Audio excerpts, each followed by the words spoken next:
64 qualities ഉണ്ട്. ശ്രീകൃഷ്ണ ഭഗവാന് 64 qualities. ആ 64 ക്വാളിറ്റീസ് ഉള്ള ഭഗവാനെ രാധാറാണിയാണ് കൺട്രോൾ ചെയ്യുന്നത്, അല്ലെ? രാധാറാണിക്ക് എത്ര ക്വാളിറ്റീസ് ആണുള്ളത്? നമ്മൾ കഴിഞ്ഞ ഒരു ക്ലാസ്സിൽ അതേക്കുറിച്ച് പറഞ്ഞിരുന്നു, ഓർക്കുന്നുണ്ടോ? കഴിഞ്ഞ ക്ലാസ്സിൽ 24 പ്ലസ് 1 24 പ്ലസ് 1 25 ക്വാളിറ്റീസ്. 25 ക്വാളിറ്റീസ് ഉണ്ട്. അതിൽ 25ാമത്തെ ക്വാളിറ്റി എന്ന് പറയുന്നത് ഭഗവാനെ നിയന്ത്രിക്കുന്നു എന്നുള്ളതാണ് ആ 25ാമത്തെ ക്വാളിറ്റി. അപ്പൊ നമുക്ക് ചൈതന്യ ചരിതാമൃതയിൽ പറയുന്ന എന്താന്ന് വെച്ചാല് രാധാറാണി എന്ന് പറയുന്നത് ഭഗവാന്റെ തന്നെ സെയിം ഒരേ ആത്മാവാണ്. രണ്ടുപേരും ഒരേ ആത്മയാണ്, രണ്ട് ശരീരമാണ് എന്നുള്ളത് ആണ് പറയുന്നത്. അപ്പോ ഒരിക്കലും തന്നെ അവരെ തമ്മില് രണ്ടുപേരെയും വേർതിരിക്കാനായിട്ട് പറ്റില്ല. അതുപോലെ തന്നെ ഭഗവാന് ആനന്ദം നൽകുന്ന ഭഗവാന്റെ ഹ്ലാദിനി പൊട്ടൻസിയാണ്. ഹ്ലാദിനി പൊട്ടൻസി എല്ലാവർക്കും അറിയാം, അല്ലെ? നമുക്ക് 3 പൊട്ടൻസി ഉണ്ട് ഭഗവാന്. ഒന്ന് ബഹിരംഗ ശക്തി, ഒന്ന് അന്തരംഗ ശക്തി, അതുപോലെ ഒന്നേതാ തടസ്ഥ ശക്തി, അല്ലെ? തടസ്ഥ ശക്തി എന്ന് പറഞ്ഞാൽ മാർജിനൽ പൊട്ടൻസി, അത് ജീവാത്മാ ഉള്ളതാണ്. അന്തരംഗ പൊട്ടൻസി എന്ന് പറഞ്ഞാൽ ഭഗവാന്റെ തന്നെ ഉള്ളിലുള്ള പൊട്ടൻസിയാണ്. അപ്പൊ അതിൽ 3 എണ്ണം, അതിന്റെ തന്നെ ഡിവിഷൻസ് 3 എണ്ണം ഉണ്ട്. അതാണ് ഒന്ന് പറയുന്നത് സംവിത്, ഒന്ന് സന്ധിനി, പിന്നെ ഒന്ന് ഹാദിനി. അപ്പൊ അതിൽ ഹാദിനി എന്ന് പറയുന്ന പൊട്ടൻസിയാണ് രാധാറാണിയുടെ രൂപം ആ ഒരു ഇത് വരുന്നത്. ഇതിൽ നമുക്ക് ചൈതന്യ ചരിതാമൃതയിൽ മധ്യലീലയിൽ പറയുന്നത് ഗോവിന്ദാനന്ദിനി രാധ, ഗോവിന്ദ മോഹിനി, ഗോവിന്ദ സർവസ്വ സർവകാന്തി ശിരോമണി എന്നാണ് രാധാറാണിയെ കുറിച്ച് പറയുന്നത്. അതുപോലെ നമ്മൾ പറഞ്ഞു പൂർണ്ണശക്തി. ആരാണ് പൂർണ്ണശക്തി? രാധാറാണിയാണ് പൂർണ്ണശക്തി എന്നും ചൈതന്യ ചരിതാമൃതയിൽ പറയുന്നുണ്ട്.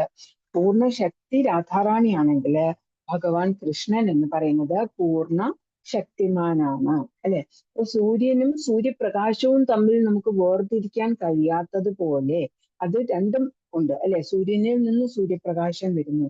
അതുപോലാണ് ഭഗവാൻ ശക്തിമാനാണ്.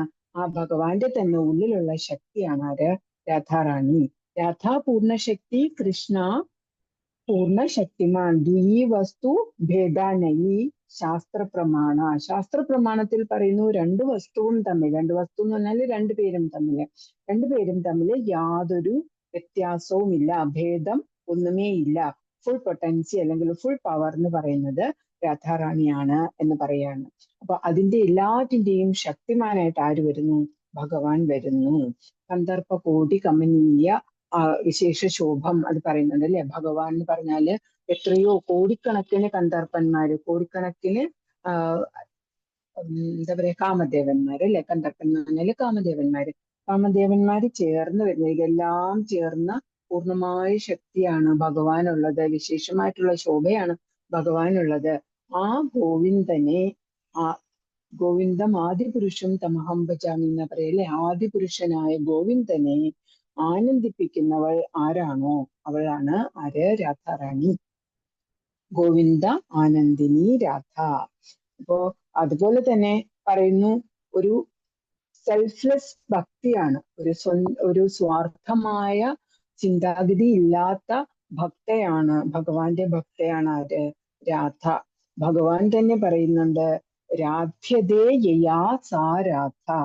എന്താണ് രാധ്യതേ? രാധ്യതേ എന്ന് പറഞ്ഞാല് ആരാണോ ആരാധിക്കുന്നത്, ആരാധിക്കുന്നു? രാധാറാണി ഭഗവാനെ ആരാധിക്കുന്നു. അത് വളരെ തീവ്രമായിട്ട്, തീവ്രേണ ഭക്തി, ഒരു തീവ്രമായിട്ട് ആരാധിക്കുന്നവൾ ആരാണോ അവളാണ് രാധ. അവിടെയാണ് രാധ്യതേ എന്ന് പറയുന്നത്. അതുപോലെ തന്നെ ദേവേന്ദ്രൻ രചിച്ച ഒരു സ്തോത്രം നമുക്കുണ്ട്, രാധാ കൃപാ കടാക്ഷസ്തവ രാജ. നമ്മളെല്ലാ രാധാഷ്ടമിക്കും ചൊല്ലാറുണ്ട്, ഓർക്കുന്നുണ്ടാവും. രാധാ കൃപാ കടാക്ഷ സ്തവ രാജ. അതിൽ ആദ്യത്തെ ശ്ലോകം തന്നെ പറയുന്നത് എന്താണ്? മുനീന്ദ്ര വൃന്ദവന്ദിതേ ത്രിലോകശോകഹാരിണി പ്രസന്നവക്ത്ര പങ്കജേ നികുഞ്ച ഭൂവിലാസിനി. മുനീന്ദ്ര വൃന്ദവന്ദിതേ, മുനികളുടെ എല്ലാം ഇന്ദ്രന്മാർ അല്ലെ, ഏറ്റവും ശ്രേഷ്ഠനായ മുനിമാരെല്ലാവരും തന്നെ വന്ദിക്കുന്നവളാണ് രാധാറാണി എന്നാണ് പറയുന്നത്. ഭഗവാൻ കൃഷ്ണനെ തന്നെ നമ്മൾ എന്താ പറയാ, ഈശ്വര പരമ കൃഷ്ണ, പരമ ദിവ്യോത്തമ പുരുഷനാണ് കൃഷ്ണൻ. ആ കൃഷ്ണനെ തന്നെ നിയന്ത്രിക്കണമെങ്കിൽ, അദ്ദേഹത്തെ തന്നെ കൺട്രോൾ ചെയ്യണമെങ്കിൽ എന്താണ്, രാധാറാണിയുടെ ഏറ്റവും ഉയർന്ന ഒരു പൊസിഷനാണ് രാധാറാണിക്കുള്ളത് എന്ന് നമ്മൾ മനസ്സിലാക്കുക. ഭഗവാനേക്കാളും ഉയർന്ന ഒരു പൊസിഷനാണ് രാധാറാണിക്ക് കൽപ്പിച്ചിരിക്കുന്നത്. പ്രത്യേകിച്ച് നമ്മൾ ബ്രഹ്മ മധ്വ ഗൗഡീയ സമ്പ്രദായത്തിൽ ഉള്ളത് കൊണ്ട് തന്നെ രാധാറാണിയെ ആരാധിക്കുന്നവരാണ് ഗൗഡീയ സമ്പ്രദായക്കാർ എന്നാണ് പറയുന്നത്. വിഷ്ണുവിനെ ആരാധിക്കുന്നവർ വൈഷ്ണവരും, അതുപോലെ കൃഷ്ണനെ ആരാധിക്കുന്നവര് കാഷ്ണ എന്നാണ് പറയാ, കാഷ്ണ. ഇനി അപ്പോ രാധാറാണിയെ ആരാധിക്കുന്നവരാണ് ഗൗഡീയ എന്ന് പറയുന്നത്, ഗൗഡീയ. അപ്പൊ ഗൗഡീയരായിട്ടുള്ള നമ്മളെല്ലാവരും ബ്രഹ്മ മധ്വ ഗൗഡീയ. അപ്പോ മധ്വ ആചാര്യൻ അതുപോലെ തന്നെ ബ്രഹ്മാജിയിൽ നിന്നും വന്നവരാണ്. ബ്രഹ്മാജിയിൽ നിന്നാണ് നമ്മുടെ പരമ്പര, ഗുരു ശിഷ്യ പരമ്പര തുടങ്ങുന്നത്.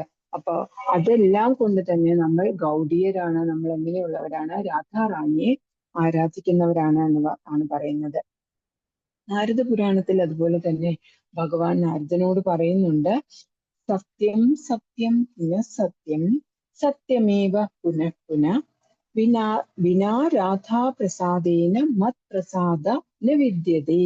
എന്താണ് സത്യം സത്യം പുനഃസത്യം, ഇത്രയും വലിയൊരു സത്യമില്ല, ഏറ്റവും ഉയർന്ന ഒരു സത്യമാണ്. എന്താണ് സത്യം സത്യം പുനഃസത്യം സത്യമേവ പുനഃ പുനഃ, അത് സത്യം ആണ്, തീർച്ചയായും അത് സത്യമാണ്. എന്താണ് വിനാ രാധാ പ്രസാദേന, രാധാറാണിയുടെ പ്രസാദമില്ലാതെ മത് പ്രസാദ ന വിദ്യതേ, എന്റെ പ്രസാദം ഞാൻ ആരോടും പ്രസാദിക്കില്ല. രാധാറാണിയുടെ പ്രസാദം ഇല്ലാതെ, രാധാറാണിയുടെ അനുഗ്രഹം കൂടാതെ എന്റെ അനുഗ്രഹം ആർക്കുമേ ലഭിക്കില്ല എന്നാണ് നാരദ പുരാണത്തില് ഭഗവാൻ ശ്രീകൃഷ്ണൻ പറഞ്ഞിരിക്കുന്നത്. ഇനി ബ്രഹ്മവൈവർത്ത പുരാണം നോക്കിയാലോ.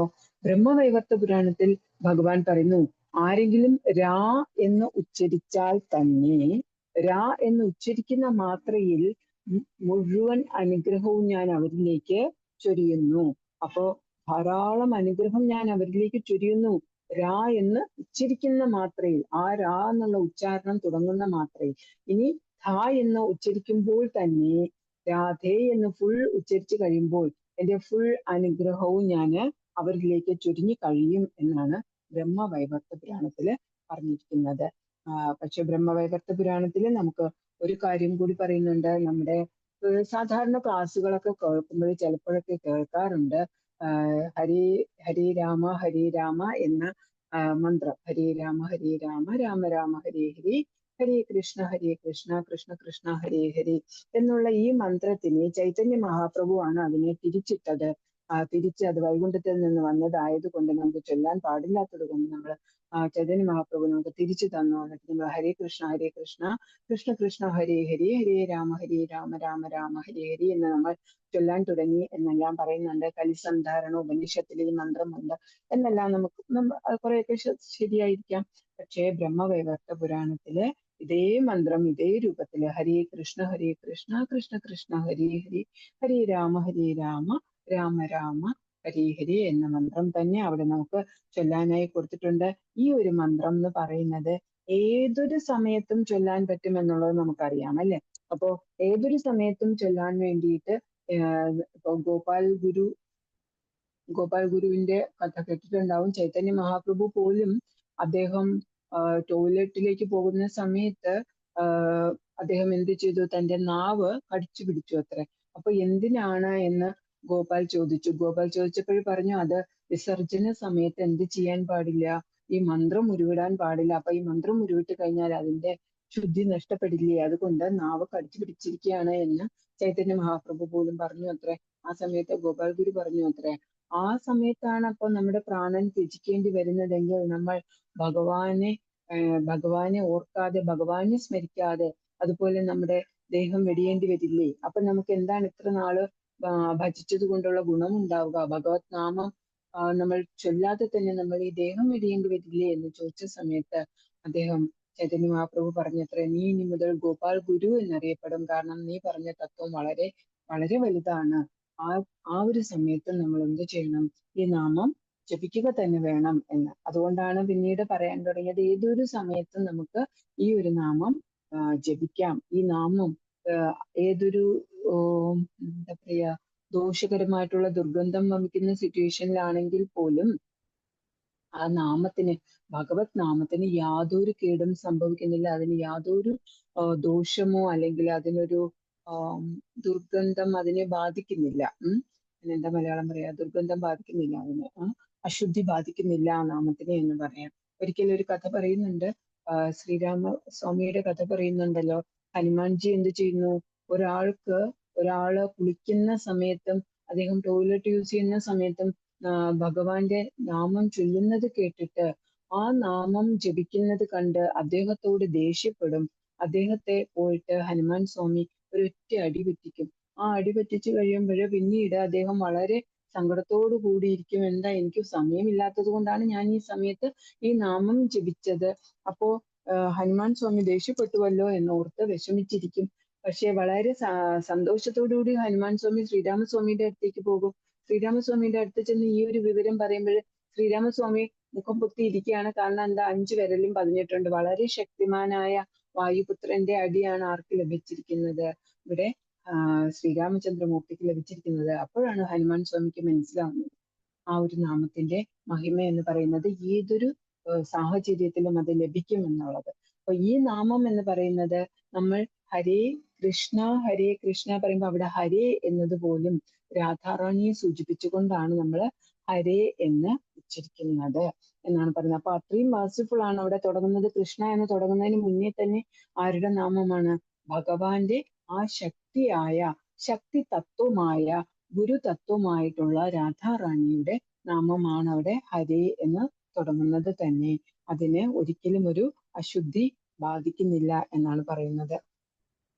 അതുപോലെ തന്നെ ഒരു കഥ പറയുന്നത് രാധാറാണിയുടെ ആവിർഭാവത്തെ കുറിച്ച്. ദ്വാപരയുഗത്തില് രാധാറാണി ആവിർഭവിച്ചതിന്റെ കാരണം പറയുന്നത് അശ്വമേധ യജ്ഞം നടത്തുന്ന സമയത്ത്, നമുക്കറിയാം ത്രേതായുഗത്തില് ശ്രീരാമചന്ദ്രമൂർത്തി സീതാദേവിയെ വനത്തിൽ ഉപേക്ഷിച്ചതിന് ശേഷം ഒരു അശ്വമേധ യജ്ഞം നടത്തുന്ന സമയത്ത് ഒരു സ്വർണ്ണ വിഗ്രഹം തന്റെ അടുത്ത്, സീതാദേവിയുടെ സ്വർണ്ണ വിഗ്രഹം വച്ചിട്ടാണ് ആ അശ്വമേധ യജ്ഞം പൂർത്തിയാക്കുന്നത്. യാഗസമയത്ത് പത്നി സമേതനായിട്ടിരിക്കണം എന്നാണ് അതിൽ പറയുന്നത്. അപ്പൊ ആ സമയത്ത് പത്നി അടുത്തില്ലാത്തത് കൊണ്ട് തന്നെ ഏകപത്നി വ്രതം അനുഷ്ഠിക്കുന്ന മര്യാദാ പുരുഷോത്തമനായ ശ്രീരാമചന്ദ്രമൂർത്തി എന്ത് ചെയ്യും? ആ പത്നിയുടെ ആ ഒരു മൂർത്തി, ഗോൾഡൻ മൂർത്തി വെച്ചിട്ടാണ്, സ്വർണ്ണ മൂർത്തി വെച്ചിട്ടാണ് ആ ഒരു യജ്ഞം പൂർത്തീകരിക്കുന്നത്. അപ്പോഴും അത് കുറച്ചൊരു ദൂരത്തേക്ക് നീക്കി വെച്ചാണ് ഇരിക്കുക അത്ര ആ മൂർത്തി പോലും. ആ മൂർത്തി എന്നിട്ട് നദിയിലെ വിസർജനം, ഇന്നിപ്പോ ഗണേശ മൂർത്തികളുടെ എല്ലാം നിമജ്ജനം നടക്കുന്ന ദിവസമാണ് അല്ലെ. അപ്പൊ അതുപോലെ സമുദ്രത്തില് നിമജ്ജനം ചെയ്യാനായിട്ട് ഈ ഒരു ഗോൾഡൻ മൂർത്തി കൊണ്ടുപോകുമ്പോൾ നമുക്കറിയാം ഒരു യാഗസ്ഥലത്ത് വച്ചിരുന്ന മൂർത്തിയാണ്. അപ്പൊ ആ മൂർത്തിക്ക് എത്രത്തോളം ചൈതന്യം വന്നു എന്നുള്ളത് അല്ലെ. അപ്പൊ ആ ചൈതന്യവത്തായ ഈ മൂർത്തി ഭഗവാനോട് പറയൂ അത്രേ, ഞാൻ എത്ര ദൂരത്താണ് ഭഗവാനെ ഞാൻ ഇരുന്നത്. സീതാദേവിയെ ആവാഹിച്ച് ആ പ്രാണപ്രതിഷ്ഠ പോലെ തന്നെയാണ് ആ മൂർത്തിയും ഉള്ളത്. അപ്പൊ ആ മൂർത്തി ഉപേക്ഷിക്കുന്ന സമയത്ത് ആ മൂർത്തിയുടെ ആഗ്രഹം പറയും, എനിക്ക് വിരഹമാണ് പറഞ്ഞിരിക്കുന്നത്. സാക്ഷാൽ സീതാദേവിക്ക് വിരഹം സമ്മാനിച്ചു, ഈ മൂർത്തിയിൽ ആവാഹിച്ചിട്ട് പോലും വിരഹമാണുള്ളത്. ഇപ്പോൾ എന്നെ വീണ്ടും നദിയിലേക്ക്, സമുദ്രത്തിലേക്ക് വിസർജിക്കുകയാണ് ചെയ്യുന്നതല്ലോ. അപ്പോ വിസർജനം ചെയ്യുന്ന സമയത്ത് ഭഗവാൻ പറയൂ അത്ര, ഒരു വരം കൊടുക്കും അത്ര, ദ്വാപരയുഗത്തില് ഈ ഒരു വിരഹം താങ്ങാതെ രാധയായിട്ട് 11 വർഷക്കാലം ഭഗവാനോടൊപ്പം ചേർന്നിരിക്കാനായിട്ട് കഴിയും എന്നുള്ള ഒരു വരം കൊടുക്കുന്നുണ്ട് അത്ര. അപ്പൊ അതാണ് പിന്നീട് രാധാറാണിയായിട്ട് വൃന്ദാവനത്തിൽ ഭഗവാനോടൊപ്പം ഏത് സമയം അല്ലെ, കുറച്ചു സമയം പോലും വിരഹത്തിലിരിക്കാൻ അവർക്ക് കഴിയുന്നുണ്ടായില്ല.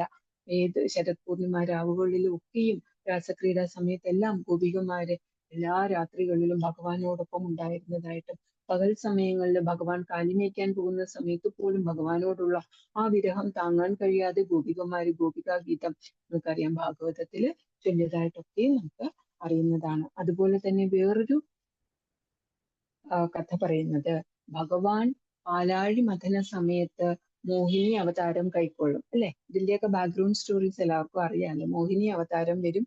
അപ്പോ അമൃത കലശം എടുക്കാനായിട്ട് അല്ലെ. അപ്പൊ മോഹിനി അവതാരം വരുന്ന സമയത്ത് എല്ലാവർക്കും മോഹിനി മൂർത്തിയോട് ഒരു അനുരാഗം വരും എന്നുള്ളതും എല്ലാവരും ആ മൂർത്തിയില് ആസക്തി പൂണ്ടു എന്നുള്ളതും പറയുന്നുണ്ട്. പക്ഷെ സൂര്യദേവന് അങ്ങനെ ഒരു ആസക്തി തോന്നിയില്ലാത്ര. സൂര്യദേവന് ഒരു മകളോടുള്ള വാത്സല്യമാണ് മോഹിനി മൂർത്തിയോട് തോന്നിയത് എന്നാണ് പറയുന്നത്. അങ്ങനെയാണ് ആ വാത്സല്യ രൂപത്താൽ പിന്നീട് ദ്വാപര യുഗത്തില് സൂര്യദേവന്റെ പുത്രിയായിട്ട് അവിടെ വരാനായിട്ട് കഴിയുന്നുണ്ട് എന്നുള്ളത് പറയുന്നു. അപ്പോൾ സൂര്യദേവന്റെ പുത്രിയാകാനുള്ള ഒരു ഇത് കൂടി അവിടെ അങ്ങനെയും പറയുന്നുണ്ട്. വെച്ചാൽ ഇതെല്ലാം നടക്കുന്നത് പല പല കൽപ്പങ്ങളിലായിട്ടാണ്. നമ്മൾ കേൾക്കുന്ന കഥകളില് ഒരു കൽപ്പത്തില് ചിലപ്പോൾ സൂര്യദേവന്റെ പുത്രിയായിട്ടും, ഒരു കൽപ്പത്തില് വേറൊന്നായിട്ട് വിന്ധ്യാപർവ്വതത്തിന്റെ പുത്രിയായിട്ട്, ഒന്നില് വൃഷഭാനുവിന്റെ പുത്രിയായിട്ട്, അങ്ങനെ പല തരത്തില് നമ്മൾ ഭഗവാന്റെ തന്നെ പല പല കൽപ്പങ്ങളിലായിട്ട് പല പല അച്ഛനും അമ്മയും ഉണ്ടായിരുന്നതായിട്ട് പറയുന്നുണ്ട് അല്ലെ. അപ്പൊ അതുകൊണ്ട് തന്നെ ഇതെല്ലാം പല കൽപ്പങ്ങളിലെ കഥകളായിരിക്കാം നമുക്ക് ലഭിക്കുന്നത്. അപ്പൊ നമുക്ക് കിട്ടുന്ന സോഴ്സ് നമ്മൾ എന്ത് ചെയ്യുന്നു, ആ കഥകൾ നമ്മൾ ഷെയർ ചെയ്യുന്നു, അത്രയേ ഉള്ളൂ. നമ്മുടെ കഥകൾ പറയുമ്പോൾ നമ്മൾ മെയിൻ ആയിട്ട് പറയുന്നത് രാധാറാണിയുടെ അച്ഛൻ വൃഷഭാനുവും അതുപോലെ അമ്മ കീർത്തിദാദേവിയുമാണ് അല്ലെ. കീർത്തിദാദേവി എന്ന് പറയുമ്പോൾ കീർത്തി നൽകുന്നവൾ, ദ എന്ന് പറഞ്ഞാല് നൽകുന്നവൾ, നാരദ എന്ന് പറഞ്ഞാല് നാരായണ മന്ത്രം അല്ലെങ്കിൽ നാരായണ ഭഗവാന് ദാനം നൽകുന്നവൻ നാരദൻ, അല്ലെങ്കിൽ യശോദ എന്ന് പറയുമ്പോൾ യശസ് ദാനം ചെയ്യുന്നവൾ യശോദാമയി. അതുപോലെ കീർത്തി ദാനം ചെയ്യുന്നവൾ എന്ന അർത്ഥത്തില് കീർത്തിദ മഹാറാണിയാണ് ഇവിടെ നമുക്ക് രാധാറാണിയുടെ അമ്മയായിട്ട് പറയുന്നത്. നമുക്കറിയാം ഒരു വയസ്സും അതുപോലെ 15 ദിവസവുമാണ് ഏകദേശം. ചിലരൊക്കെ പറയും രാധാറാണി ഭഗവാനേക്കാൾ 1 വർഷം മുന്നെയാണ് മൂത്തതാണ് എന്ന് പറയും. പക്ഷേ നമ്മൾ പറയുന്നത് ഇസ്കോണില് എന്തായാലും നമ്മുടെ ആചാര്യന്മാര് പറഞ്ഞു തന്നിരിക്കുന്നത് 1 വയസ്സും അതുപോലെ 15 ദിവസവും എളുപ്പമാണ് പറയുന്നത്, ഇളയതായിട്ടാണ് പറയുന്നത്. ഭഗവാൻ വന്നു കഴിഞ്ഞ് നമ്മൾ പറയുമല്ലോ രാധാറാണി കണ്ണു തുറക്കുന്നത് എപ്പോഴാ, ഭഗവാൻ വരുമ്പോഴാണ് അല്ലെ. ഭഗവാനെ കണ്ടുകൊണ്ട് അപ്പോൾ മാത്രമാണ് രാധാറാണി കണ്ണു തുറക്കുന്നത് എന്ന് പറയുന്നത്. അപ്പൊ ആ സമയത്ത് 1 വയസ്സും 15 ദിവസവും എളുപ്പമുണ്ടെന്നാണ് പറയുന്നത്. ഇപ്പോ ഭാദ്രപദമാണ്. ഭാദ്രപദത്തില് നമുക്കറിയാം ഇപ്പോ കൃഷ്ണപക്ഷത്തില് ഭഗവാന്റെ ജന്മാഷ്ടമി കഴിഞ്ഞു. ഇനി അത് കഴിഞ്ഞു വരുന്ന ശുക്ലപക്ഷത്തിലെ അഷ്ടമി തിഥിക്ക് പിന്നീട് അനുരാധ നക്ഷത്രത്തിലാണ് രാധാറാണിയുടെ ആവിർഭാവമായിട്ട് പറയുന്നത്. അതുപോലെ രാധാറാണിയുടെ ആവിർഭാവം പറയുന്നത് റാവൽ എന്ന സ്ഥലത്താണ്, റാവൽ ഗ്രാമത്തിലാണെന്ന് പറയുന്നുണ്ട്. പിന്നീട് ബർസാന വാലിയാണെന്ന് പറയുന്നുണ്ട്. ബർസാനയിലേക്ക് പിന്നീട് പോകുന്നതാണ് അല്ലെ. ആദ്യം എവിടെയാണുള്ളത്, റാവലിലാണുള്ളത് അല്ലെ. അതുപോലെ നമുക്ക് ബ്രഹ്മസംഹിതയിൽ പറയുന്നത് ലക്ഷ്മി സഹസ്രശത സംഭ്രമാനം ഗോവിന്ദമാദിപുരുഷം തമഹം ഭജാമി പറയുന്നുണ്ട് അല്ലെ. അവിടെ ലക്ഷ്മി ദേവിയിൽ നിന്ന് രാധാറാണി വന്നു എന്നുള്ളത് പറയുന്നുണ്ട്. പക്ഷേ ഇതിന്റെ എല്ലാറ്റിന്റെയും മൂലസ്വരൂപമായിട്ട് ലക്ഷ്മി, ദുർഗ, രുക്മിണി ദേവി എല്ലാം, ഭദ്രകാളി എല്ലാറ്റിന്റെയും മൂലസ്വരൂപം എന്ന് പറയുന്നത് ആരാണ്, രാധാറാണി തന്നെയാണ്. രാധാറാണി അതുപോലെ തന്നെ എപ്പോഴും നിത്യകിശോരിയാണ്. നവയൗവനം ഭഗവാൻ പറയുന്ന പോലെയാണ്, നിത്യകിശോരിയാണ് ആര്, രാധാറാണി. രാധാറാണിക്ക് 14 വയസ്സും 2 മാസവും 15 ദിവസം അങ്ങനെ എന്തോ ഒരു കൃത്യമായിട്ടുള്ള കണക്ക് പറയുന്നുണ്ട്. അപ്പൊ ഏകദേശം നമ്മളിപ്പോ നോക്കിക്കഴിഞ്ഞാൽ 14 വയസ്സാണ് എപ്പോഴും പറയുന്നത്. ഭഗവാൻ എപ്പോഴും 16 വയസ്സ് പറയും അല്ലെ. അപ്പോ രാധാറാണിക്ക് എപ്പോഴും നിത്യകിശോരിയായിട്ട് 14 വയസ്സെന്നാണ് പറയുന്നത്. അതുപോലെ ബ്രഹ്മവൈവർത്ത പുരാണത്തിൽ പറഞ്ഞിരിക്കുന്നത് പ്രകാരം ക്രതുമുനിയാണ് വൃഷഭാനുവിനും കീർത്തിദാദേവിക്കും മക്കളില്ലാതിരിക്കുന്ന സമയത്ത് ഒരു മുനിയിൽ നിന്നും ദീക്ഷ സ്വീകരിക്കും. അപ്പോൾ ദീക്ഷ സ്വീകരിച്ച് അദ്ദേഹത്തിന് ക്രതുമുനിയാണ് മന്ത്രം ദീക്ഷ കൊടുക്കുന്നത്. ആ മന്ത്രം കിട്ടുന്നത് അദ്ദേഹത്തിന് ഹരേ കൃഷ്ണ മഹാമന്ത്രമാണ് അത്രേ. ഹരേ കൃഷ്ണ കൃഷ്ണ കൃഷ്ണ ഹരേ ഹരേ, ഹരേ രാമ രാമ രാമ ഹരേ ഹരേ. ഈ മന്ത്രം ജപിച്ച് അദ്ദേഹം പരിശുദ്ധനായിട്ടാണ് പിന്നീട് രാധാറാണി അദ്ദേഹത്തിന് ലഭിക്കുന്നത് എന്നാണ് പറയുന്നത്. ഇനി ഈ രാധാറാണിയെ ലഭിക്കുന്നത്, വൃഷഭാനുവിന്റെ കാര്യം പറയുമ്പോൾ നമുക്ക് അതുകൂടി പറഞ്ഞിട്ട് പോകാം. എന്താന്ന് വെച്ചാല് വൃഷഭം എന്ന് പറഞ്ഞാൽ എന്താണ്, ആളെയാണ് അല്ലെ. നമുക്ക് നന്ദഗാവിൽ പോയി കഴിഞ്ഞാല് നന്ദബാബയ്ക്ക് എന്താ ഉള്ളത്, 9 ലക്ഷത്തിൽ പരം പശുക്കളുണ്ട് എന്ന് പറയുന്നുണ്ട് അല്ലെ. അതുപോലെയാണ് വൃഷഭാനുവിന് വൃക്ഷഭങ്ങളോടായിരുന്നു താല്പര്യം. വൃക്ഷഭങ്ങളെ അദ്ദേഹം വളർത്തിയിരുന്നു. 50,000-ൽ പരം വൃഷഭങ്ങള് ആയിരുന്നു അദ്ദേഹത്തിന്റെ ശേഖരത്തിൽ ഉണ്ടായിരുന്നത്. അദ്ദേഹത്തിന് അതുപോലെ പശുക്കള്, ഗോവ് ഉണ്ടായിരുന്നത് എത്രയായിരുന്നു? ഗോമാതാവ് ഉണ്ടായിരുന്നത് 11,000-ൽ പരം പശുക്കൾ അദ്ദേഹത്തിന് ഉണ്ടായിരുന്നതായിട്ട് പറയുന്നുണ്ട്. അപ്പൊ അതുകൊണ്ട് അതുപോലെ തന്നെ നമ്മൾ ബ്രഹ്മാചലം പറയാറുണ്ട്, ബർസാന. പിന്നീട് ഒരു 2.5 വയസ്സ് സമയത്തിലൊക്കെയാണ് ഇവർ ഗോകുലത്തിൽ നിന്നും അല്ലെങ്കിൽ വൃന്ദാവനത്തിൽ നിന്നും അങ്ങോട്ടേക്ക് ബർസാനയിലേക്ക് നീങ്ങിയതായിട്ട് പറയുന്നത്. ബർസാന എന്ന് പറയുമ്പോൾ അവിടെ ബ്രഹ്മാവിന്റെ 4 ഗിരി പറയുന്നുണ്ട്, ഗിരിശൃംഖങ്ങൾ അല്ലെ. ബ്രഹ്മാവ് രാധാറാണിയുടെ പാദാരവിന്ദങ്ങളിലെ ധൂളി ലഭിക്കുന്നതിന് വേണ്ടിയിട്ട് അവിടെ 4 ഗിരിശൃംഖങ്ങളായിട്ട് അവിടെ ചെന്ന് കഴിയുന്നു, തപസ്സനുഷ്ഠിക്കുന്നു എന്നാണ് പറയുന്നത്. ആ 4 ഗിരിശൃംഖങ്ങള് മാൻഘട്ട്, ദാൻഘട്ട്, വിലാസ് ഘട്ട്, അതുപോലെ ഭാൻഘട്ട് എന്ന 4 പേരുകളിലാണ് അറിയപ്പെടുന്നത്. അതിൽ തന്നെ ഭാൻഘട്ട് അല്ലെങ്കിൽ ഭാനുഘട്ട്, ഈ ഒരു സ്ഥലത്താണ് വൃഷഭാനു മഹാരാജ പിന്നീട് അങ്ങോട്ടേക്ക് താമസം മാറി ബർസാനയിൽ താമസമായതെന്നാണ് പറയുന്നത്. അതുകൊണ്ട് തന്നെ വൃഷഭം അതുപോലെ ഭാൻഘട്ട് ഈ രണ്ടും ചേർന്നിട്ടാണ് അദ്ദേഹത്തെ വൃഷഭാനു എന്ന പേരിൽ അറിയപ്പെടുന്നതെന്ന് പറയുന്നു. അപ്പോ ഒരുപാട് ദേവഗണങ്ങളും എല്ലാവരും തന്നെ, അതുപോലെ നമുക്കറിയാം മഹാദേവനും ഒക്കെയും തന്നെ രാധാറാണിയുടെ പാദരേണുക്കൾക്കായിട്ട് പിന്നീട് ബർസാനയിലേക്ക് അവിടെ വന്ന് താമസിച്ചതായിട്ട് പറയുന്നുണ്ട്. നന്ദഗാവ് എന്ന് പറയുമ്പോഴത്തേക്ക് നന്ദീശ്വർ, ആ ഒരു നന്ദീശ്വരന്റെ, ഇവിടെ നമ്മള് ബ്രഹ്മാചലം പറഞ്ഞു അല്ലെ, ബ്രഹ്മ തപസ് ചെയ്ത സ്ഥലം. ഇനി നന്ദീശ്വരൻ അല്ലെങ്കിൽ ശിവജി, മഹാദേവൻ തപസ് ചെയ്ത സ്ഥലത്താണ് നന്ദഗാവ് എന്ന് പറയുന്നത് എന്നാണ് പറയുന്നത്. അവിടെയാണ് നന്ദബാബർ താമസമാക്കിയത്. അതുകൊണ്ടാണ് നന്ദീശ്വരൻ താമസിച്ച സ്ഥലം അല്ലെങ്കിൽ ആ പാദരേണു ലഭിക്കുന്നതിനായി അദ്ദേഹം വസിച്ച സ്ഥലത്തിന് നന്ദഗാവ് എന്ന പേര് വന്നതായിട്ടും പറയുന്നുണ്ട്. ഇനി നമ്മൾ വിന്ധ്യാപർവ്വതത്തിന്റെ കഥയിൽ നോക്കിക്കഴിഞ്ഞാല്, വിന്ധ്യാപർവ്വതത്തിന്റെ കഥ പറയുന്നത് ഗർഗമുനി അദ്ദേഹത്തിന്റെ മകളായ ഗാർഗി, ഗർഗമുനിയും ഗാർഗിയും, ഗാർഗിക്ക് പൗർണമാസി പറഞ്ഞു കൊടുത്ത കഥയാണ് നമ്മൾ പറയാൻ പോകുന്നത്. പൗർണമാസി ആരാന്ന് ചോദിച്ചു കഴിഞ്ഞാല് ഭഗവാന്റെ ലീലകള്, അതുപോലെ രാധാറാണിയുടെ ലീലകള്, ഇതെല്ലാം അറേഞ്ച് ചെയ്യുന്നത് ആരാണ്? പൗർണമാസിയാണ്. അപ്പൊ പൗർണമാസി ഈ കഥകളെല്ലാം പറഞ്ഞു കൊടുക്കുന്നത് യശോദാമയ്യോടും അതുപോലെ തന്നെ രോഹിണിമയോടും മാത്രമാണ്. വേറെ ആരോടും സാധാരണ പറഞ്ഞു കൊടുക്കാറില്ല. പക്ഷെ ഇവിടെ ഗർഗമുനിയുടെ മകളായ ഗാർഗിയോട് പറഞ്ഞു കൊടുക്കുകയാണ് പൗർണമാസി. അതുപോലെ നമുക്ക് ശ്രീലരൂപ ഗോസ്വാമിയുടെ ലളിതാ മാധവ എന്ന ആ പുസ്തകത്തിലും ഈ കഥ ഉള്ളതായിട്ട് പറയുന്നുണ്ട്. ഒരിക്കല് വേറൊരു കഥയിൽ പറയുന്നത് ശ്രീധാമ, ഗോകുൽ, നമുക്ക് ഗോലോക വൃന്ദാവനിൽ വെച്ചിട്ട് വിരജയുടെ അടുത്തേക്ക് ശ്രീകൃഷ്ണ ഭഗവാൻ പോവുകയും വിരജയുടെ അടുത്ത് പോയതിന് ദേഷ്യം വന്ന് രാധാറാണിക്ക് ദേഷ്യവും സങ്കടവും ഒക്കെ വന്ന സമയത്ത്, അതിഭയങ്കരമായിട്ട് കോപിക്കുന്ന സമയത്ത് ഭഗവാന്റെ ഏറ്റവും അടുത്ത ഫ്രണ്ടായ സഖാവായ ശ്രീധാമ രാധാറാണിയെ ശപിക്കും അത്ര, ഭൂമിയിലേക്ക് പോയി പിറക്കാനായിട്ട്. അങ്ങനെയും ഒരു കൽപ്പത്തില് കഥ പറയുന്നുണ്ട്. അപ്പോ അങ്ങനെയാണ് രാധാറാണി ഭൂമിയിലേക്ക് വന്നത് എന്നൊരു കഥ പറയുന്നുണ്ട്. ഇവിടെ നമുക്ക് പൗർണമാസിയുടെ കഥ പറയാം. ആദ്യം പൗർണമാസിയുടെ കഥ പറയുന്നത് വിന്ധ്യാചല പർവ്വതം. വിന്ധ്യാചല പർവ്വതത്തിന് ഭയങ്കരമായിട്ടൊരു അസൂയ തോന്നി. ആരോട്? ഹിമാലയത്തോട്. ഹിമാലയത്തോട് അതിഭയങ്കര അസൂയ തോന്നിയ സമയത്ത്, എന്താണ് അസൂയക്ക് കാര്യം എന്ന് വെച്ചാല്, ഹിമാലയത്തിന് ഒരു മകളുണ്ട്, പാർവതി ദേവി അല്ലെ. പാർവതി ദേവിയുടെ ഭർത്താവായ മഹേശ്വരൻ, അവർ രണ്ടുപേരെയും കണ്ടപ്പോൾ ഇത്രയും ശ്രേഷ്ഠരായിട്ടുള്ള മകളും മരുമകനും ലഭിച്ചു ഹിമാലയത്തിന്, തനിക്കാണെങ്കിൽ ആരും തന്നെ ഇല്ല, തനിക്കും ഇത്രയും കീർത്തിയുള്ള ഇത്രയും ശ്രേഷ്ഠരായ മകളും മരുമകനും വേണം എന്നെല്ലാം ഒരു ആഗ്രഹം വിന്ധ്യാപർവ്വതത്തിന് തോന്നി.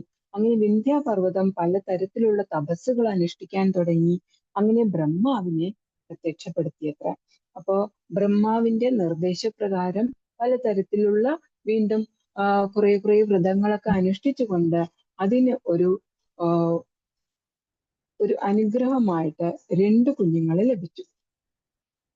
2 പെൺകുഞ്ഞുങ്ങളെയാണ് ലഭിച്ചത്.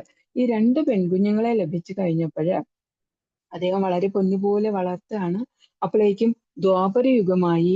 ദ്വാപരയുഗത്തില് അവിടെ ദേവകി മാതായുടെ വിവാഹം കഴിഞ്ഞു.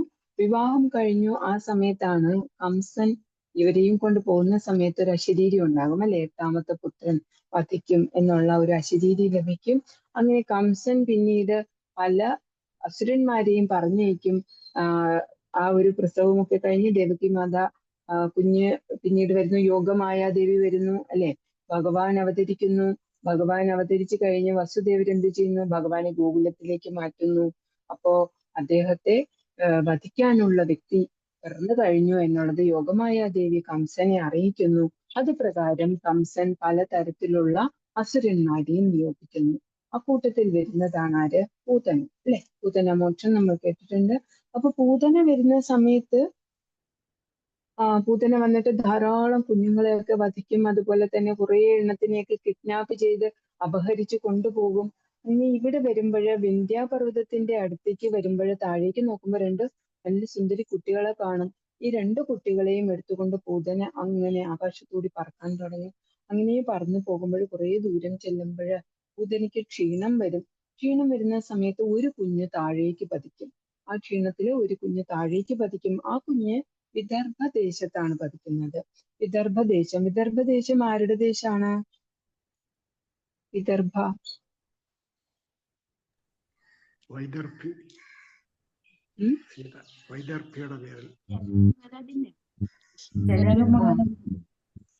പറയൂ, കേൾക്കുന്നുണ്ടല്ലോ, പറയൂ.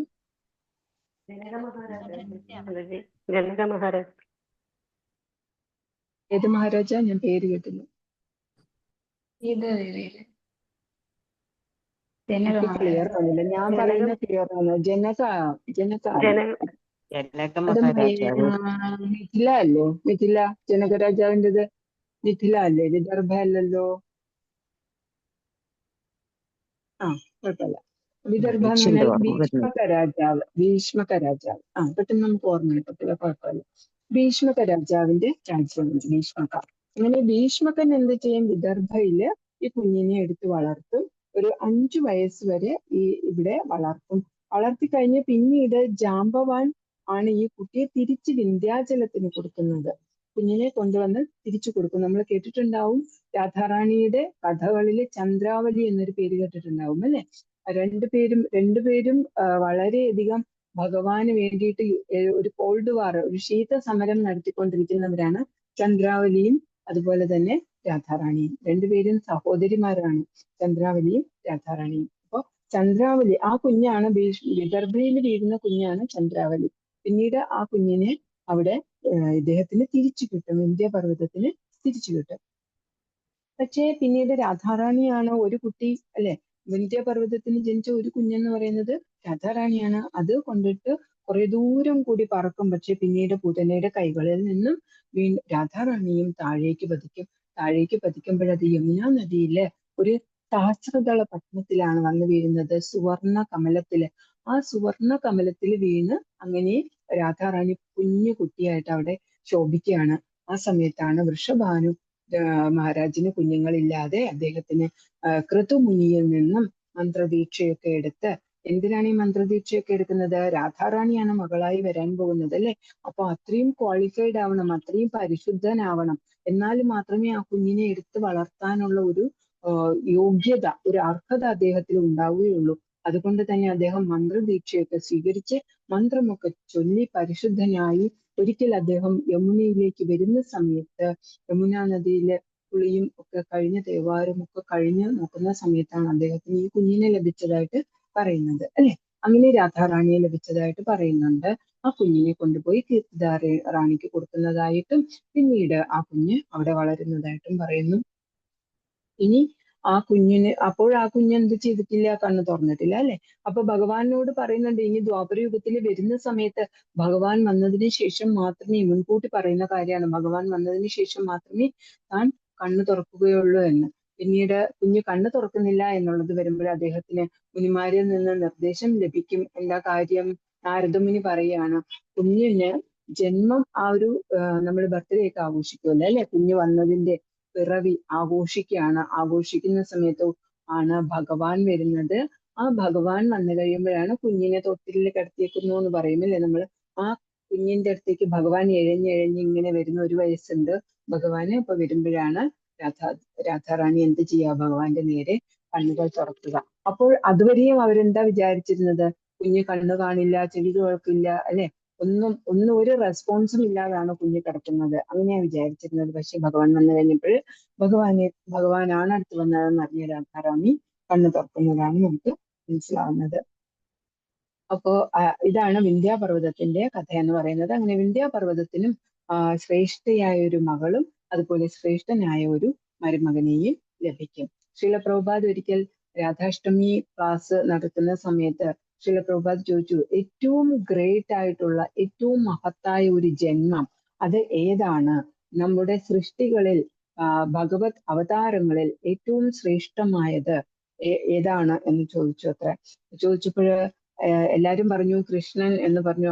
അപ്പോ ശിലപ്രഭാത് പറഞ്ഞു, അല്ല കൃഷ്ണനല്ല, കൃഷ്ണൻ തികച്ചും ശ്രേഷ്ഠമായ ഒരു അവതാരമാണ്, എങ്കിൽ പോലും അതിനേക്കാൾ ശ്രേഷ്ഠമായിട്ടുള്ള ഒരു അവതാരമുണ്ട് എന്ന് പറഞ്ഞു. അപ്പോ ചിലരൊക്കെ പറഞ്ഞു ചൈതന്യ മഹാപ്രഭു എന്ന് പറഞ്ഞു അത്ര.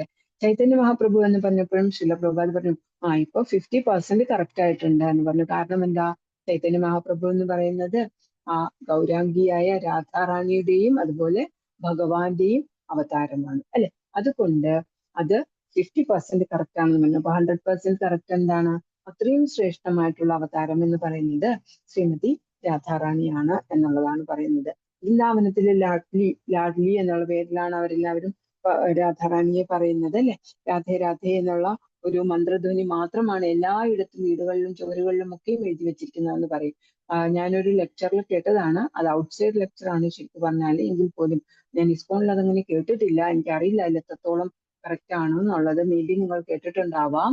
നാരായണായ എന്നുള്ള നാമത്തിൽ നിന്നും രാ എടുത്തു എന്നും, അതുപോലെ ഓം നമ ശിവായ, ഓം നമോ നാരായണായ പറയുമല്ലോ, അതിൽ നിന്നും അതിന്റെ ഏറ്റവും ആത്മാവായ ആ മന്ത്രത്തിന്റെ ഏറ്റവും ആത്മാവായ രാ എന്ന അക്ഷരവും, അതുപോലെ ഓം നമോ നമശിവായ, ഓം നമശിവായ അല്ലെ, ഓം നമശിവായയിൽ നിന്നും മായും എടുത്തു എന്ന് പറയുന്നു.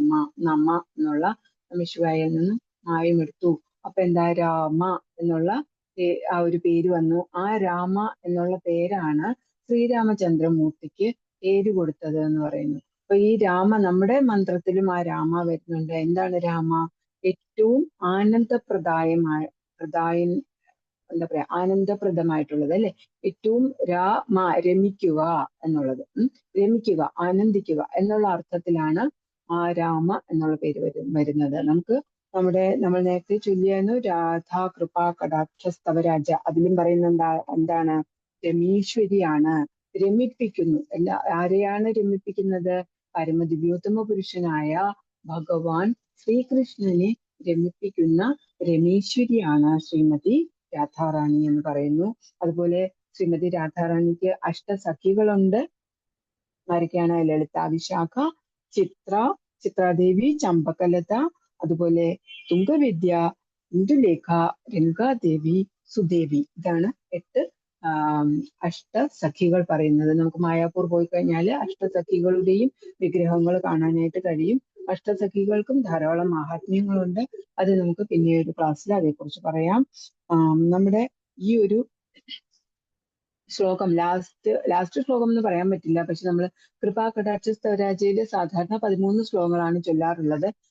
ടോട്ടലി അതിൽ 19 ശ്ലോകങ്ങളുണ്ട്. അതിൽ 12ാമത്തെ ശ്ലോകം പറയുന്നത് ഇതാണ്, മഖേശ്വരി ക്രിയേശ്വരി സ്വദേശ്വരി സുരേശ്വരി ത്രിവേദ ഭാരതീശ്വരി പ്രമാണ ശാസനീശ്വരി രമേശ്വരി ക്ഷമേശ്വരി പ്രമാണ ശാസനേശ്വരി വ്രജേശ്വരി വ്രജാധിപേ ശ്രീരാധികേ നമോസ്തുതേ, ശ്രീരാധികേ നമോസ്തുതേ, ശ്രീരാധികേ നമോസ്തുതേ.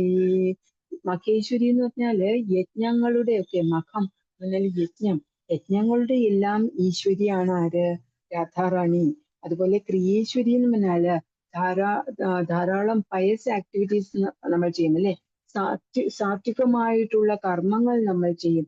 അങ്ങനെ ചെയ്യുന്ന സാത്വികമായ യജ്ഞങ്ങളുടെയും സാത്വികമായിട്ടുള്ള പ്രവൃത്തികളുടെയും ഒക്കെയും ഈശ്വരി എന്ന് പറയുന്നത് രാധാറാണിയാണ്. അതുപോലെ സുധേശ്വരി എന്ന് പറഞ്ഞാല് ഈ ഭൗതിക ലോകത്തിന്റെ മഹാറാണി എന്ന് പറയുന്നതും ആരാണ്? വൃന്ദാവനീശ്വരിയായ രാധാറാണി തന്നെയാണ്. സുരേശ്വരി എന്ന് പറഞ്ഞാലും എന്താണ്? സുരേശ്വരി എന്ന് പറഞ്ഞാല് ദേവലോകം, ദേവലോകത്തിന്റെയും നിയന്താവ് ഈശ്വരി എന്ന് പറയുന്നത്. ഈശ്വരി എന്ന് പറഞ്ഞാൽ ഈശ്വര പരമാകൃഷ്ണ ഭഗവാനാണ് എല്ലാറ്റിന്റെയും നിയന്താവ്. ആ നിയന്താവായ ഭഗവാനെയും നിയന്ത്രിക്കുന്നവളായ ഈശ്വരി രാധാറാണി. ആ രാധാറാണിയാണ് ഈ ദേവഗണങ്ങളുടെയും ദേവലോകത്തിന്റെയും ഒക്കെ നിയന്താവ്.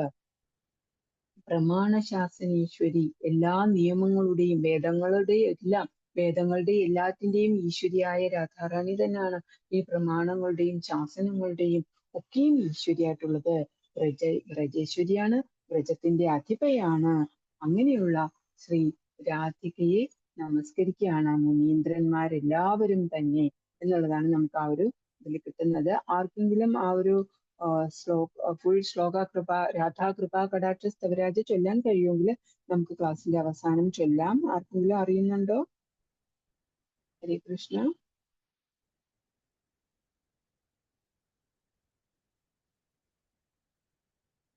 കഴിഞ്ഞ വർഷമൊക്കെ നമ്മൾ ചൊല്ലിയിരുന്നല്ലോ. അത് എടുത്തു വെക്കണം. എന്താന്ന് വെച്ചാൽ ഇനിയിപ്പോ നമുക്ക് രാധാഷ്ടമിയായി, അപ്പൊ നമുക്ക് സൺഡേയില് ഇതൊക്കെ ചൊല്ലേണ്ടതുണ്ട്. അപ്പൊ അതെടുത്ത് വെക്കുക. ഹരേ കൃഷ്ണ. അതുപോലെ തന്നെ ധാരാളം പാസ്റ്റ് ടൈം സ്റ്റോറീസ്. പറയുന്നത് ബ്രഹ്മസംഹിതയിലാണോ മാതാജി? അല്ല ബ്രഹ്മസംഹിത അല്ല ഇത്. ഇതല്ലാതെ മാതാജി വൈഷ്ണവ ഗീതങ്ങളുണ്ട് മാതാജി. വൈഷ്ണവ ഗീതങ്ങളുണ്ട്. ശരി ശരി. ചൊല്ല അറിയുന്നുണ്ടോ മാതാജിക്ക്? അറിയാം മാതാജി. അറിയാമോ? എന്റേതായ രീതിയിൽ അറിയുള്ളൂ മാതാജി. നന്നായിട്ട് അറിയാൻ ആരാച്ചാല് നമുക്ക് ചൊല്ലാം. അങ്ങനെയാണെങ്കിൽ നമുക്ക് ഇവിടെ നിർത്തിയിട്ട് നമുക്ക് ആ ഒരു ഇതും കൂടി ചൊല്ലാം. അപ്പോഴേക്കും എല്ലാവർക്കും അത് വേണമെങ്കിൽ എടുത്തിട്ട് ചൊല്ലി പഠിക്കാൻ പറ്റും. 1-2 ദിവസത്തെ ഒരു ട്രയല് അതും കൂടി ചെയ്യുമ്പോഴത്തേക്ക് നമുക്ക് സൺഡേയിലേക്ക് നന്നായിട്ട് തന്നെ ചൊല്ലാൻ പറ്റും. അതുപോലെ തന്നെ നമുക്ക് വേറൊന്നുണ്ട്, രാധികാ സ്തവ എന്ന് പറഞ്ഞിട്ടൊരെണ്ണമുണ്ട്. അത് രാധേ ജയ ജയ മാധവ ദൈതേ എന്ന് തുടങ്ങുന്ന ഒരു ഇതല്ല ഞാൻ പറഞ്ഞേ ഉള്ളൂ. അങ്ങനെ ഒരു ഇതുണ്ട്. അതും എടുത്ത് ചൊല്ലാം. അത് എന്തായാലും വൈഷ്ണവ സോങ്സിൽ ഉണ്ടാവും, വൈഷ്ണവ ഗീതങ്ങളിൽ അത് ഉണ്ടാവും എന്ന് എനിക്ക് തോന്നുന്നു. ഉണ്ടാവും മാതാജി? വൈഷ്ണവ സോങ് എടുത്തൊന്ന് നോക്കൂ. അത് ചൊല്ലാനും അറിയാം. രാധാകൃപാ കടാക്ഷം ഉണ്ട് മാതാജി. ഉണ്ടല്ലേ? പഠിച്ചത്. ചൊല്ലാമോ? എന്നാ ചൊല്ലി. ലാസ്റ്റ് എന്ന് പറഞ്ഞാൽ ഇനിയിപ്പോ സമയം കഴിഞ്ഞു തോന്നുന്നു. ഏതാണ്ട് സമയം ഉള്ളൂ. 6:45 കഴിഞ്ഞു. ഹരിബോൾ ചൊല്ലണോ? എന്നാ നമുക്ക് ചൊല്ലിയാലോ? 10 മിനിറ്റ് ക്ലാസ് ഞാൻ നിർത്താം. ഇനി നമുക്ക് ഇതിന്റെ കണ്ടിന്യൂഷൻ ആയിട്ട് ധാരാളം സ്റ്റോറീസ് വരുന്നുണ്ട്, രാധാറാണിയുടെ പാസ്റ്റ് ടൈം സ്റ്റോറീസ്. അത് സൺഡേ എനിക്ക് അവസരം തരും എന്ന് പറഞ്ഞിട്ടുണ്ട് ഫിസിക്കൽ സത്സംഗില്. എല്ലാവരും വരിക. നമുക്ക് ഇതിന്റെ 2ാമത്തെ പാർട്ട് അവിടെ നമുക്ക് കേൾക്കാം. അപ്പൊ ഇന്ന് നമ്മൾ തത്വങ്ങളും ഫിലോസഫിയാണ് കുറെയൊക്കെ പറഞ്ഞത്. എന്നാലും കഥയും ഉൾപ്പെടുത്തിയിരുന്നു. പുള്ളി തത്വമായാലും ഋഗ്വേദത്തിലേക്ക് ശ്ലോകങ്ങളൊക്കെ ഉണ്ട്, അതൊക്കെ എടുത്ത് നമ്മൾ ഫുൾ തത്വമായി എല്ലാവർക്കും ബോറെടുക്കാം. അതിന്റെ ഒരു കഥയും കൂടി പറഞ്ഞു തന്നിട്ടുണ്ട്. ഇനിയും പാസ്റ്റ് ടൈം സ്റ്റോറീസ് ഉണ്ട്. പെട്ടിയിൽ കയറി ഭഗവാൻ രാധാറാണിയുടെ അടുത്തേക്ക് പോകുന്നതും ഒത്തിരി അങ്ങനെ സ്റ്റോറീസ് ഉണ്ട്. കഴിഞ്ഞ വർഷങ്ങളിലൊക്കെയും കേട്ട് വന്നതാണ്. എന്നാലും നമുക്കൊന്ന് ഓർമ്മ പുതുക്കലാകാം. അപ്പൊ സൺഡേ എല്ലാവരും അങ്ങോട്ടേക്ക് വരിക. അപ്പൊ ആരാണ് മാതാജി ചൊല്ലുക? മുനീന്ദ്ര ബൃന്ദവന്തിരി. ഞാൻ ചൊല്ലി ബോറ് പിടിക്കുന്നില്ല, അതുകൊണ്ടാണ്. പറയൂ. ഞാനാരാ? പേജ് നമ്പർ എത്ര? അത് രത്ന മാതാജി. ഓക്കെ, രത്ന മാതാജിയാണ് ചൊല്ലാൻ പോകുന്നത് അല്ലേ? ഗംഗാ മാതാജി. ഓക്കെ സോറി, ഗംഗാ മാതാജിയാണ് ചൊല്ലാൻ പോകുന്നത്. അപ്പൊ ഞാനും മ്യൂട്ടിലായിരിക്കാം. എല്ലാവർക്കും പേജ് നമ്പർ ഒന്ന് പറഞ്ഞു കൊടുക്കും മാതാജി. വൈഷ്ണവ സോങ്സിൽ എവിടെയാ ഉള്ളത് മാതാജി? അത് പേജ് അല്ല, നമ്മുടെ ഈ ഗ്രൂപ്പിൽ പണ്ട് നമ്മൾ പഠിപ്പിച്ചിരുന്നു. അന്ന് നമ്മൾ എഴുതിയിട്ടതാണ് മാതാജി. എഴുതിയെടുത്തതാ പണ്ട്. ഞാൻ ഒത്തിരിയും കാലമായി ചൊല്ലിയിട്ട്. എന്തായാലും ട്രൈ ചെയ്യാം മാതാജി. ഹരേ കൃഷ്ണ. മാതാജി ഏതാണ്? രാധാഷ്ടകാണോ? അല്ല, രാധാകൃപാ കടാക്ഷ അല്ല, രാധാകൃപാ കടാക്ഷ സ്തവരാജ. ഒരു കാര്യം കൂടി ചോദിച്ചോട്ടെ, എത്ര പേർക്ക് അറിയാം? വേറെ ആർക്കെങ്കിലും അറിയുന്നുണ്ടോ ചൊല്ലാനായിട്ട് ഗംഗാ മാതാജി അല്ലാണ്ട്? ഒരാളെ പേര് പറഞ്ഞാട്ടെ. ലേഖ മാതാജിക്ക് അറിയാം. വേറെ ആർക്കറിയുന്നേ? അറിയാം മാതാജി. ഗംഗാമാതാജി ഇപ്പൊ പറഞ്ഞത് മാതാജിക്ക് ഈ അറിയാം. വൈഷ്ണവ ഗീതത്തിലുള്ളതാണോ? അല്ലല്ല, വൈഷ്ണവഗീതത്തിൽ ഇല്ല മാതാജി. ഇത് നമ്മുടെ ഗോപിക മോള് ഇവിടെ നമ്മുടെ ഗ്രൂപ്പിൽ പഠിപ്പിച്ചിരുന്നു ഒരിക്കല്. അപ്പൊ അങ്ങനെ പഴയ ആളുകൾക്ക് അറിയാം മാതാജി. ഇപ്പൊ പുതിയ ആളുകളല്ലേ നിങ്ങൾ എല്ലാവരും, അതുകൊണ്ടാണ് അറിയാൻ വയ്യാത്തത്. ഒരു രാധികാസ്തവം ഉണ്ട്. സെക്കൻഡ്. അത് മാതാജി പറഞ്ഞ പോലെ നമുക്ക് സമയം ചൊല്ലാം. ഇനി ഗ്രൂപ്പിൽ ചൊല്ലുമ്പം പഠിക്കും അതെല്ലാവരും. ശരി ഒരു മാതാജി. സെക്കൻഡ് മാതാജി, ഒരു സെക്കൻഡ്. ഞാനിത് ഇതിന്റെ ലിങ്ക്, മലയാളം ലിങ്ക് ഞാൻ പൈതൽ പ്രഭുവിന് അയക്കാം.